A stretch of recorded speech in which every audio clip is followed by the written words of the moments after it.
Touch is a nose boop to the palm of our hand. We can use this as a way to redirect our dogs or even just get them focused for training. Sit. Yes.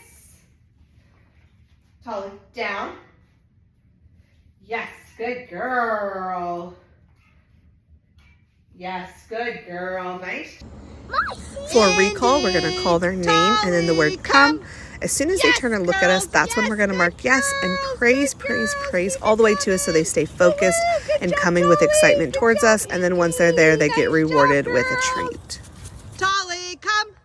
Yes, good girl. Good girl, Tali. That's my good girl. Leave it means back away from that thing and don't take it. So you can see there she tries to go for it, so I block it with my foot. But as soon as she backs away, I'm still going to reward that. So we're going to do it here a second time, and you can see this time she doesn't go for it, and she's able to just leave it alone. Leave it. Yes, good girl. Place means go there, lay there, and stay there until released. So as soon as she lays down, I'm going to mark yes and reward her. And then what I'm practicing here is a mix of things. One is building in distance that I can walk away from her and she can stay, as well as duration, overall duration, and duration between reinforcement. Because as I move around, I'm going to periodically come back to her and reward her by tossing a treat to the bed. This tells her, good job, keep up the good work. Also, by tossing it onto the bed instead of feeding it directly to her face, I am encouraging her to stay on the bed because the food comes to her there. She does not need to meet me for it or try to take it from my hand. So you can see here, I'm just periodically moving around. I'm opening cabinets, messing with stuff on the table. Here I've walked out of sight. We're just doing different things to really build that duration. To work on this at home, you can do two different things. One is to practice like I'm doing here. I would call this a formal training session where I'm specifically set aside to work on place with her, and that is all I'm doing. The other way I like to work on this is in real contexts where I would want her to place. For instance, dinner or while I'm cooking. And so in those situations, I'm going to do the same thing. The only thing is different is I'm going to be multitasking. So instead of just doing random things like I am in this video, I'm actually doing a specific task like eating my dinner or cooking. Just making sure you're still periodically rewarding her on the bed. And you want to have that bed close enough that you're able to reward easily and in sight for now until she can do it a little bit better, maybe with the bed farther away. But right now you're going to want to bring that bed nice and close to you while you work on it when you're doing those multitasking training sessions. And when you're ready to let her up, her release word is free. She knows that means that she is free to now get up and do whatever. Free. Good girl. Nice job. Wait means stop and don't go any further. She can stand, sit down, or go back through the house as long as she does not go any further.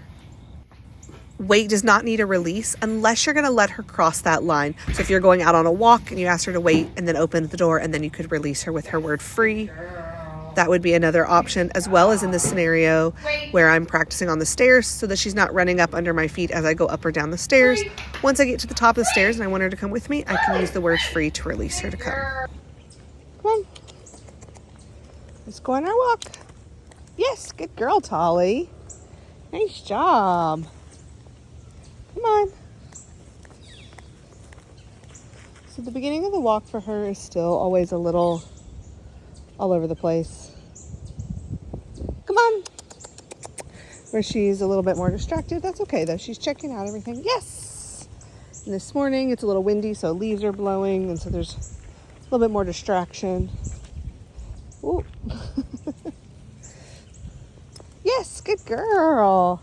But she is finally able to take food pretty consistently outside, which is really, really great. Good girl. Come on. Whoops. So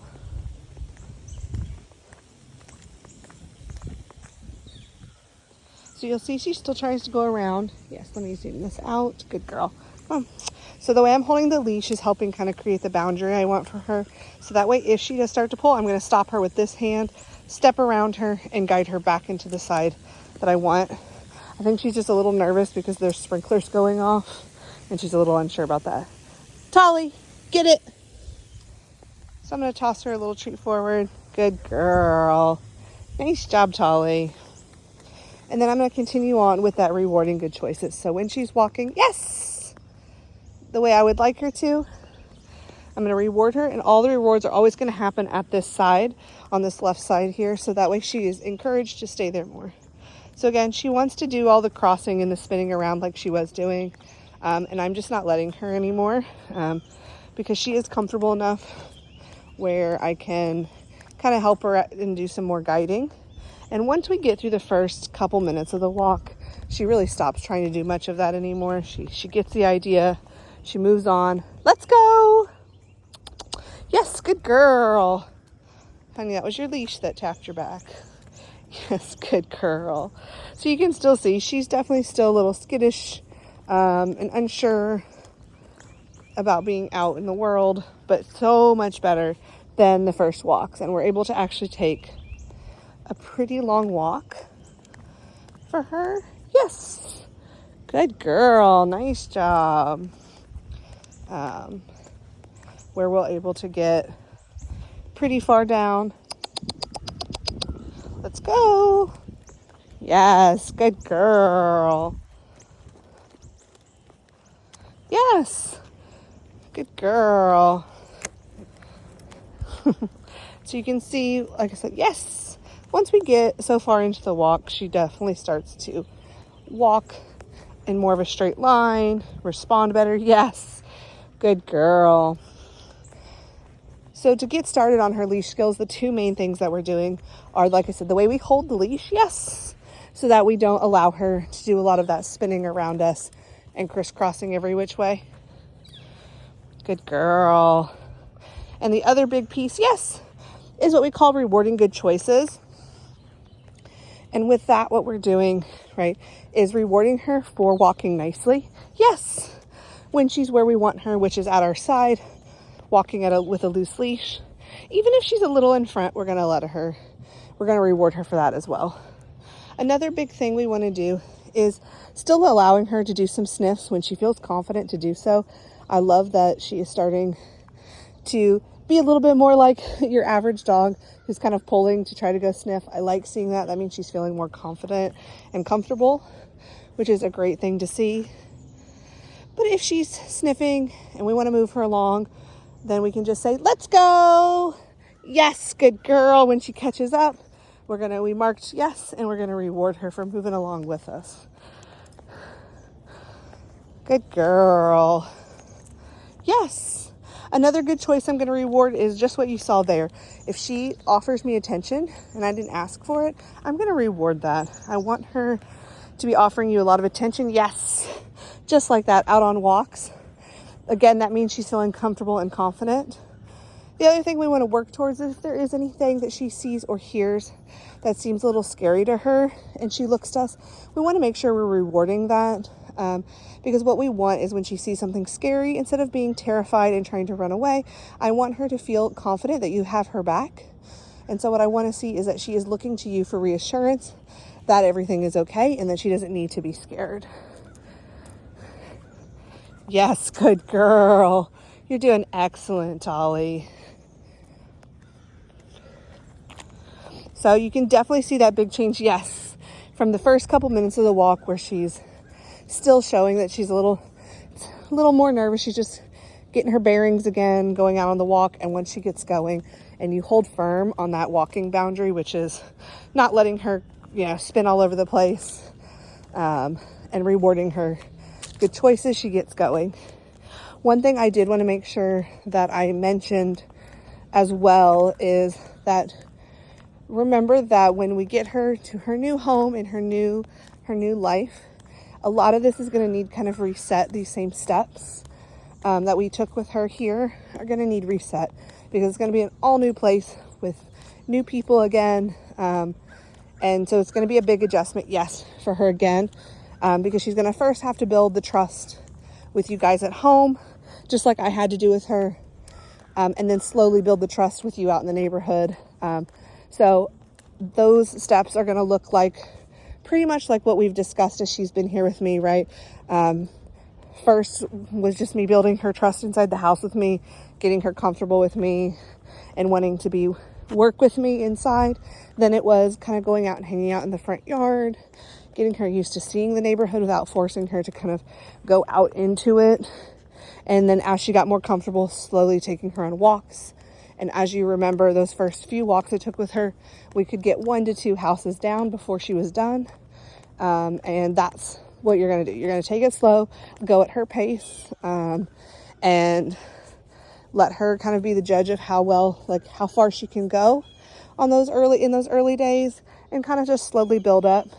Because as you can see now, we can take a full walk, and she's a lot more comfortable. Yes, good girl.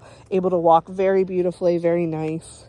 And what was really great was the other day we were able to even stop and talk to a neighbor, which I knew would kind of worry her a little bit, right? Meeting someone new.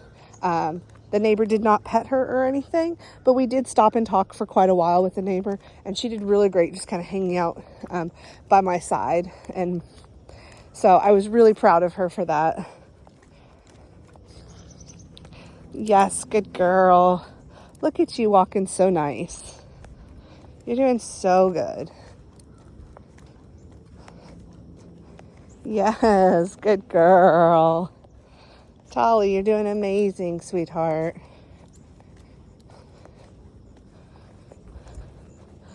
Yeah. Enrichment is such an important piece for our dogs. This is making sure they have a nice, well-rounded life outside of that food, water, shelter kind of thing. This includes playtime, whether that's with you or with other dogs, walks through the neighborhood so that they get to see the world, doing other dog things like getting to chew bones, chew a stick outside, just be a dog. Other ways you can enrich your dog's life is via puzzle toys. So in this video, it's a little sped up, but it's Tali working on some puzzle toys. This is great for her for that enrichment piece, but also that socialization and confidence building piece. She was very nervous about these toys when they were first brought out, but the more she got into them, she really started to enjoy them and was having a lot of fun. Of course, enrichment also just means time with the family, whether that's snuggles, play, just being a part of the family and doing all the daily life things. And that's a wrap on Tali's training.